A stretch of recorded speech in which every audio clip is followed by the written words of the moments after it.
Good morning mga palanggalia vlogs pa po na study July 9, 2025. Namali ko gahapon July 9 ako ang nabutang imbes kay July 8 no. So gaya na to karon nga adlaw is 0 ug si 8 pwede na 0 pwede na 8 pwede ninyo ubanon kung ganahan mo ha kayo say mag-uban na ba pud na sila. So tan-awon na to ni unsay maayo ani basta nakakuan man ta gahapon. Basta ako diri is pamasin lang nang ako no. Ang atong pabunus gahapon is 013 naligas pa. Naligas no. Pero at least nakakuha tag last 2, di ba? 013 ba tong pabonus na to gahapon?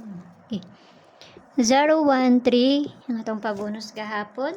Tapos 018 ba to or 180 ang ako ang gipaligas sana.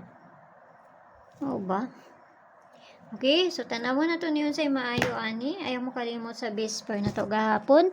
Kay basig mamasin to siya karon nga adlaw ha. Mao ra gihapon to kung pamaris nga gihatag gahapon no. Pero pwede po mo magkuan ato niya. Unsa man to gahapon. Okay? Pwede mo ana. Or Z095. Kung ganahan ra mo ana ha. Kung ganahan mo balikan siya nga mauni ang inyuhang iparis niya. No? Nara na sa inyo ha. Pili lang mo. Kuha lang mo isa. Tapos abayaran ninyo kung ganahan mo. Pero kung di mo ganahan, ayaw ninyo siya abay. Basta kay ako nagkuan lang ko sa inyo ha. Okay. Say man good. Madilira na. Iugma pa na nila. Isa or 2 ka adlaw mo pa dyan ay pagpanggawas nila. Wala nga.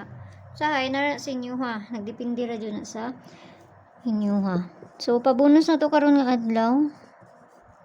Musubay lang ang tanaw. Di musubay is wala tayong mahimo ani. Okay, pabonus na to is C482. Oh, wala na siya iligas-ligas pa. Basta kana na siya ako ang pabonus.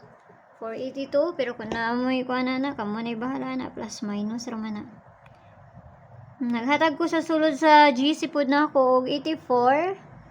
Ang uban nakaparis, ang uban wala. Basta gihatag na ko na sa ilaha dito. So, kana lang, hinawtan ta nang makakuan ta. Basta ginagmay lang. Nara sa inyo ha kung ganahan mo moabay sa akong ginapanghatag, no? So, amping ang tanan, ug ang ato ang pamari sa ato ang pair na to karon nga adlaw, nahatag ba nako? Na didto sa Inday, adtuan ninyo no, ang ato ang pamari sa bisper na to karon nga adlaw. Pwede na ko mahatag.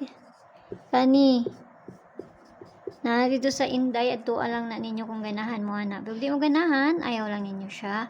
Habay. Amping ang tanan, ug mayong buntag da sa inyo ha.